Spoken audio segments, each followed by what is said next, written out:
ડભોઈ નગરપાલિકાની 36 બેઠકોમાંથી 21 બેઠકો જીતીને બહુમતી મેળવનાર કોંગ્રેસમાં હવે પ્રમુખ અને ઉપપ્રમુખની વરણી બાદ 22 જેટલી વિવિધ સમિતિઓના ચેરમેન પદ માટે ખેંચતાણ શરૂ થઈ ગઈ છે.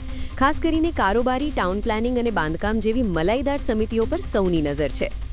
કારોબારી સમિતિના ચેરમેન માટે વોર્ડ 3ના આદિવાસી સભ્ય અજયભાઈ રાઠવા હોટ ફેવરિટ મનાય છે, જ્યારે સત્તાપક્ષના નેતા તરીકે અફઝલ કાબાવાલા અને દંડક તરીકે મંજૂર સલાટના નામ ચર્ચામાં છે. જો કે મુખ્ય સમિતિઓ ફાળવવામાં સિનિયોરિટી અને મુસ્લિમ, આદિવાસી, દલિત, બક્ષીપંચ જેવા જ્ઞાતિ સમીકરણો જાળવવા કોંગ્રેસ માટે માથાનો દુખાવો બની શકે છે.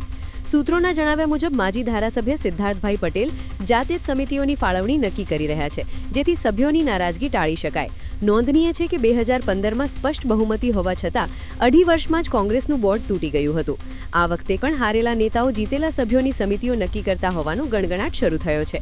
કોંગ્રેસના વારંવાર રિસાઈ જતા સભ્યોને એક તાંતણે બાંધી રાખવા એ પક્ષ માટે મોટો પડકાર છે. જો ફરી 2015 જેવી સ્થિતિ સર્જાય તો કોંગ્રેસ ડભોઈની જનતાનો વિશ્વાસ કાયમ માટે ગુમાવી શકે છે. હવે આગામી 12મી તારીખે કઈ સમિતિ કોના ફાળે જાય છે તેના પર સમગ્ર નગરજનોની મીટ મંડાઈ છે.